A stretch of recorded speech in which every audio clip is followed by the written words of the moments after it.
এর যে ডিম থেরাপি দিতে পারবে তার লগে আমি এক রাত কাটাবো। এখানে আমার ভুলটা কোথায়? সে তো আমাকে মারতে চায়, তাহলে কি চুরি পরে আমি বসে থাকবো নাকি? আওয়ামী লীগ একটা ধর্ম, চিন্তা করে এই ছেলেটা বলতেছে। আনম ও আয়াস ভাইয়ের উপর বিগত কয়েকদিন আগে জুলাইকে নিয়ে কটাক্ষকারী, ইসলামকে নিয়ে কটাক্ষকারী একটা মহিলা হামলা করেছিল। যে এই প্রশাসন এবং এই সরকারি কাঠামো কিন্তু এই আওয়ামী লীগের সাথে জড়িত। আপনারা যদি আজকে এই প্রশাসনকে সংস্কার না করেন এবং আওয়ামী লীগের যে মীর জাফরেরা এখনো সংসদে বসে আছে, এখনো সরকার দলে বসে আছে, তাদের সংস্কার না করেন, তাহলে এই একই কাল সাপের হাতে কিন্তু আপনাদেরও মরতে হবে। এর যে ডিম থেরাপি দিতে পারবে তার লগে আমি এক রাত কাটাবো। দেখছেন, নিষিদ্ধ আওয়ামী লীগের নেত্রী একটা মহিলা, নাম হচ্ছে নাদিয়া খানম, সে ফেসবুকে পোস্ট করছে আনম আয়েশকে যে ডিম থেরাপি দিতে পারবে তার সাথে আমি এক রাত কাটাবো। যেভাবে মারছেন এর মানে মানে এগুলো লিখছে আর কি নিষিদ্ধ আওয়ামী লীগের লোকজন, যে আমাকে যদি কেউ মারতে পারে তাদের মহিলা নেত্রী যারা আছে তারা যে কারোর সাথে শুয়ে দিতে পারবে। চিন্তা করেন তাদের অবস্থাটা, এই প্রমাণ প্রুফ। ঠিক আছে, থ্যাংক ইউ। নেত্রী না অন্য কিছু মনে হচ্ছে? এটা তো ভাই তাদের, আপনি ভালো করে দেখেন না কেন? আপনি তো চোখে দেখতেছেন না মনে হয়? তাহলে এখানে কি লেখা? ভালো করে জুম করে দেখেন। আপনি পড়েন কি লেখা? আপনি পড়েন এখন। মিডিয়ার কোনো মেয়ে, আপনি মিডিয়ান, আপনি এটা পড়েন না কি লেখা? কি পড়া, কি পড়েন আপনি? এটা কি পড়া, কি লেখা? ডিম থেরাপি দিতে পারবো হ্যাঁ, আর লগে আমি একটা কে এসে আপনি পড়েন এখন? কে এসে সেটা তো আমি জানি না, তাই তো লেখা আছে, আপনি কি দেখেন না? আপনারও দেখতে হবে তো। দেখছি। হ্যাঁ, আপনার কি রকম মনে হচ্ছে সে কোন ধরনের মেয়ে হতে পারে? এটাকে আমি কি বলবো? সে তার তো পরিচয় দেওয়া আছে, এটা কোনো প্রশ্ন আপনার? তো আমি যখন দাঁড়িয়ে আছি খেয়াল করলাম একটা রিক্সাওয়ালা আমার ভিডিও নিচ্ছে। তো আমার এটা খেয়াল, মানে আমি পরে খেয়াল করলাম আমার একজন চাচা এসে বললো, বাবা তোমার ভিডিওটা এই রিক্সাওয়ালা করছে, এর রিক্সাওয়ালা মনে হয় না, তুমি ওর ফোনটা দেখো। তো মিডিয়ার বাইরে কয়েকজন ছিল, তার কাছে যাই দেখি আমার ভিডিওটা টোটালি একটা লিডারের কাছে পাঠাইছে আমার মুভমেন্ট চেক করার জন্য, আমাকে মারার জন্য। অথচ তার দুদিন আগে আমাকে হত্যার হুমকি দেওয়া হয়েছে। তারপর সে বললো সে সাধারণ মানুষ, অথচ তার ফেসবুকে যখন স্ক্রল করা হইলো সে যুবলীগের একজন সদস্য। এখানে আমার ভুলটা কোথায়? সে তো আমাকে মারতে চায়, তাহলে কি চুরি পরে আমি বসে থাকবো নাকি? তখন তাকে আমি আইনের হাতে তুলে দেই। এটা নিয়ে সুশীল পাড়ায় অনেক বক্তব্য হইলো, অনেক আন্দোলন হইলো, অনেক কথাবার্তা হইলো। ওকে, হটে, আবার সমস্যা নাই। তারপরে আরেকটা কথায় আসি। তারপরে যেটা হলো, আরেক ভদ্রলোক মিডিয়ার আইডি কার্ড ঝুলাই আসলো আমার কাছে কয়েকবার, আয়ুষ ভাই আপনি আমার একটু সাইডে আসেন 5 মিনিট। কেন? যে আপনাকে নিয়ে একটা টক শোতে যাবো, আপনার সাথে কথা আছে। আমি এই লোকটাকে সন্দেহপূর্ণ মনে করলাম। এই লোকটার ছবিটা আমাদের একটা গ্রুপ আছে সারা বাংলাদেশে, ওইখানে পাঠাইলাম যে এই লোকটা কোন জেলা হইতে পারে। কিছুক্ষণের ভিতরে তার খবর আসলো সে যুবলীগের সদস্য। তার তথ্য প্রমাণ, তার প্রোফাইল আমার কাছে চলে আসলো। আমি সরাসরি মিডিয়াতে এটা দিয়ে দিলাম। দেওয়ার পর আবার তাকে সাধারণ জনতা আটক করলো। আটক করার পরে যেটা হলো, সুশীল সমাজ বলতেছে যে আমরা নাকি তাকে মব করেছি। আসলে মবের ডেফিনিশনটা কি এটা জানতে চাই যারা এই কথাগুলো বলে। আপনারা কি? তার পরবর্তীতে আসি একটা গুরুত্বপূর্ণ টপিকে, যেটা আপনারা সবাই জানেন, অনেকেই জানেন না। একজন ভদ্রলোক যিনি আসলো, একটা ইয়াং ছেলে, আমার কাছে সব তথ্য প্রমাণ আছে। ইয়াং ছেলে আসলো, এই যে ভিডিও আছে। সে আইসা প্রথমে বললো সে সাধারণ মানুষের কেউ না, সে কোনো কিছুই করে না, সে শুধু বঙ্গবন্ধুকে ভালোবেসে এসেছে। অথচ এই ছেলেটা জুলাইকে জঙ্গি বলেছে। এই শুনেন,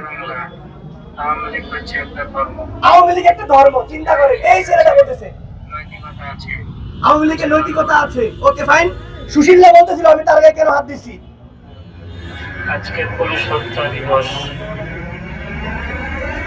আমি এরকম করে প্রত্যেকটি মানে ঘটনা আমি মিডিয়াকে দিব। হ্যাঁ, আরেকটা স্পষ্ট বার্তা আমি আপনাদেরকে শোনাই, যেটা আমি এটা জয় বাংলা, জয় বঙ্গবন্ধু, বাংলাদেশ চিরজীবী হোক। শেখ হাসিনা আসবে, বাংলাদেশ আবার আসবে। জয় বাংলা, জয় বঙ্গবন্ধু। এই মিডিয়ার দাঁড়াও, এই সুশীলরা, তাহলে একে আপনারা যে বললেন আমি একটা সাধারণ মানুষের গায়ে হাত দিয়েছি, আমি কোন সাধারণ মানুষের গায়ে হাত দিইনি। আমি হাত দিয়েছি যে জুলাই গণ অভ্যুত্থানকে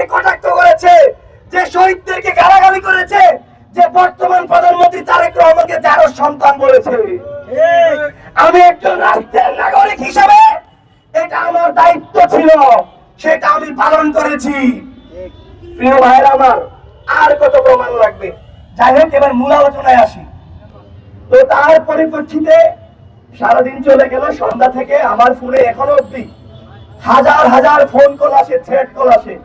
আমার ছবি দিয়ে সামাজিক যোগাযোগ মাধ্যমে হাজার হাজার পোস্ট এই নিষিদ্ধ সংগঠনের ছাত্রলীগের কর্মীরা করছে আমাকে হত্যা করার জন্য। উসমান হাদি ভাইকে পরিকল্পিতভাবে হত্যা করেছে, আর আমাকে ওপেন হত্যা করার জন্য নিয়মিত থ্রেট দিচ্ছে। তাদেরকে বলে যাই, আজকে কাপড়ের কাপড় নিয়ে এখানে দাঁড়িয়েছি, আমাকে হত্যা করে হুমকি দিয়ে মামলা দিয়ে হামলা করে থামানো যাবে না। প্রিয় ভাইয়ের আমার, শুধু এতটুকুই বলবো, ইনসাফের লড়াই চলবে, আজাদির লড়াই চলবে। যতদিন পর্যন্ত এই দেহে প্রাণ থাকবে, যতদিন পর্যন্ত এই কণ্ঠে আওয়াজ থাকবে, ততদিন পর্যন্ত এই ফ্যাসিস্টের বিরুদ্ধে কথা বলে যাব। এই কথা থামাইতে পারবেন না। আপনারা মনে করেছেন আমার লাইভ লোকেশন বের করে আমাকে সামাজিক যোগাযোগ মাধ্যমে অপপ্রচার চালিয়ে আমাকে হত্যা করে থামাতে পারবেন? মহান আল্লাহ তাআলা ছাড়া, পিতামাতা ছাড়া আর কাউকে ভয় পাই না। কাজেই নিশ্চিত মৃত্যু হবে আমাদের প্রত্যেকের, সেটা আমরা সবাই জানি। হয়তো বা 2 দিন আগে, 2 দিন পরে। কাজেই কাপুরুষের মতো মরতে চাই না। যারা আমার হাতের দাম নির্ধারণ করেন তাদেরকে বলি, সাহস থাকলে সামনে এসে আমাকে মারেন, আমি হাসতে হাসতে জীবন দিব। যতক্ষণ পর্যন্ত আমার শরীরে শক্তি আছে ততক্ষণ পর্যন্ত আমি লড়াই করে যাব ইনশাআল্লাহ। প্রিয় ভাইরা আমার, আমরা এখনই বিক্ষোভ শুরু করব।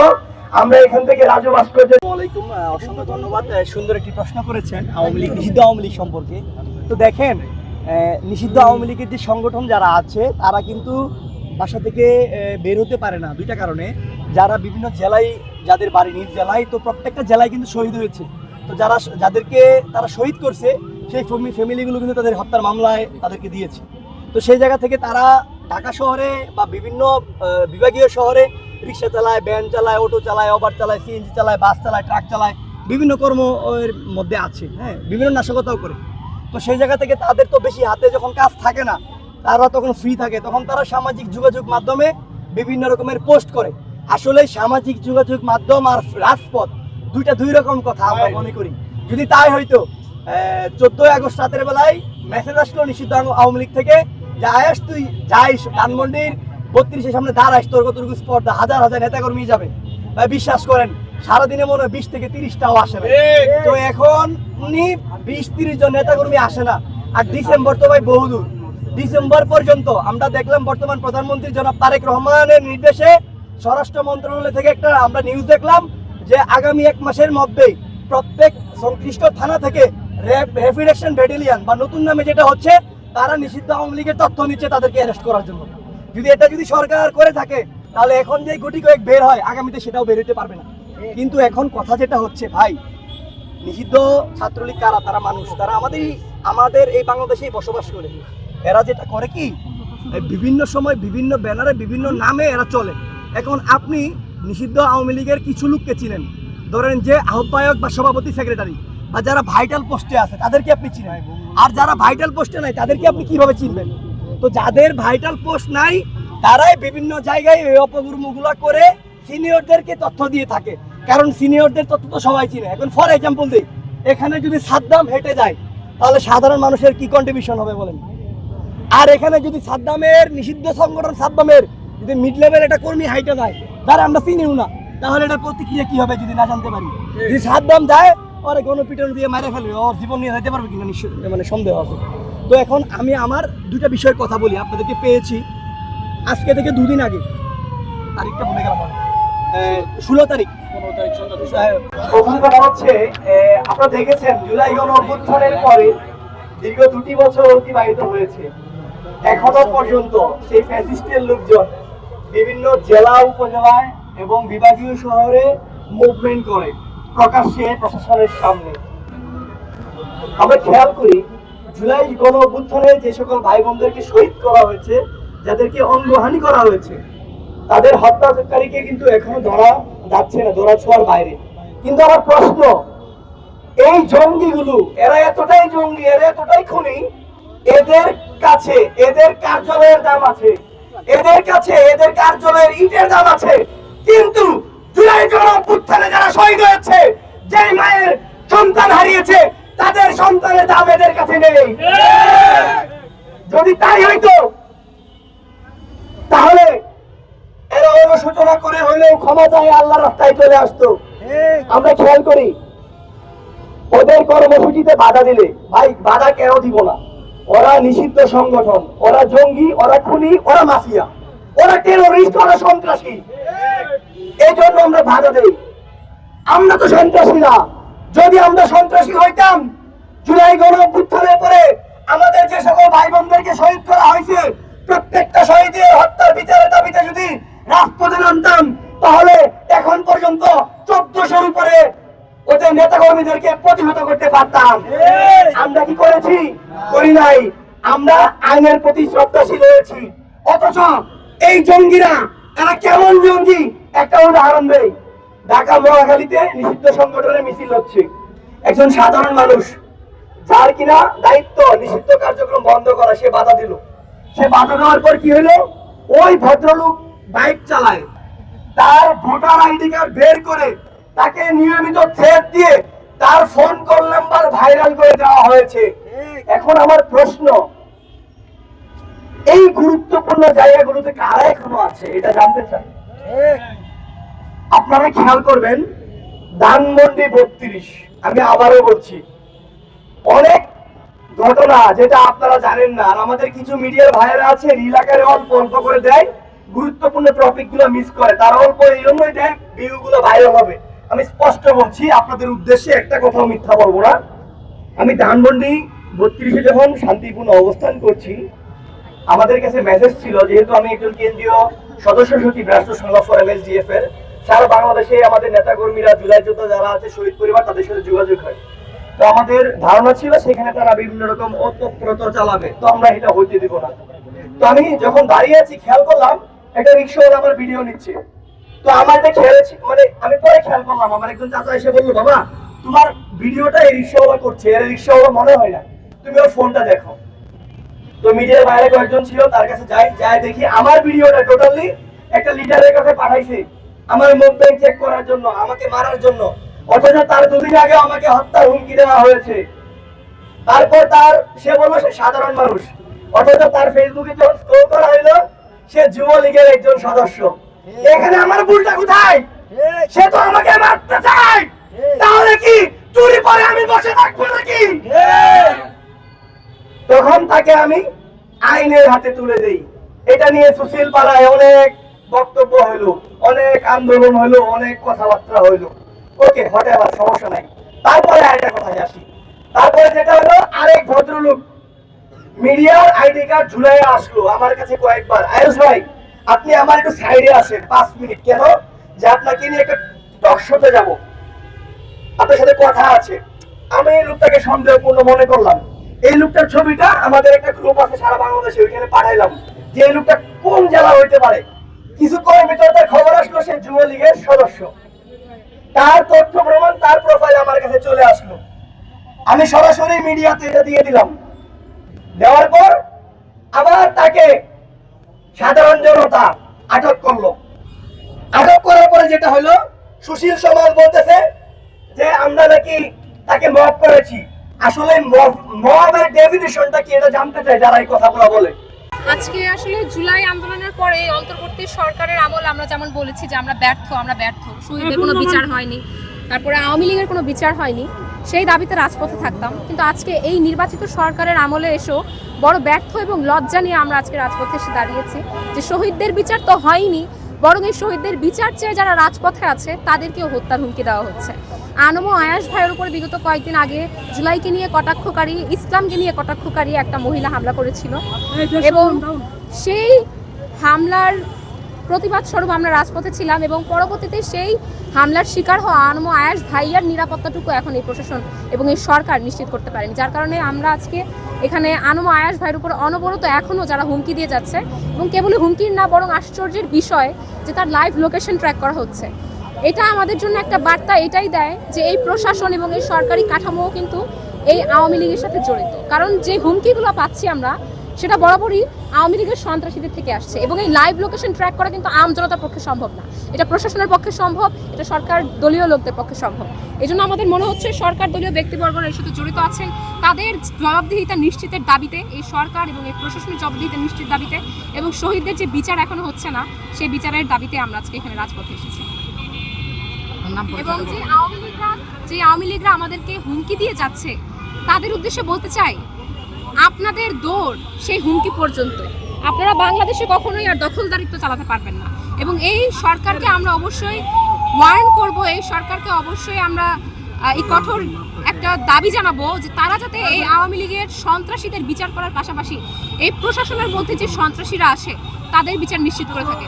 কারণ এই সন্ত্রাসীরা ওত পেতে আছে জুলাইয়ের প্রতিশোধ নেওয়ার জন্য। আপনি ভুলে যাবেন না, জুলাইয়ে কিন্তু বিএনপিও রাজপথে ছিল, জুলাইয়ে কিন্তু ছাত্র দল রাজপথে ছিল, এবং তারা কিন্তু ফ্যাসিস্ট বিরোধী দল। এই ফ্যাসিস্ট বিরোধী যারা, তাদের প্রতি কেবল এই প্রশাসনের ক্ষোভ, এই আওয়ামী লীগের বাহিনীদের ক্ষোভ। তাই এই আওয়ামী লীগের বাহিনী এটা হচ্ছে একটা কালসাপের বাহিনী। এই কালসাপের কিন্তু আপনাদের বিরুদ্ধে ঘুরে দাঁড়াতে বেশি সময় লাগবে না। আপনারা যদি আজকে এই প্রশাসনকে সংস্কার না করেন, এবং আওয়ামী লীগের যে মীর জাফরেরা এখনো সংসদে বসে আছে, এখনো সরকার দলে বসে আছে, তাদের সংস্কার না করেন, তাহলে এই একই কালসাপের হাতে কিন্তু আপনাদেরও মরতে হবে। হত্যার বিচার, আহত জুলাই যোদ্ধাদের এবং নিষিদ্ধ সংগঠন আওয়ামী লীগের যে হুমকি আপনারা দেখে আসছেন, সেগুলোর বিচারের দাবিতে এখানে দাঁড়িয়েছে।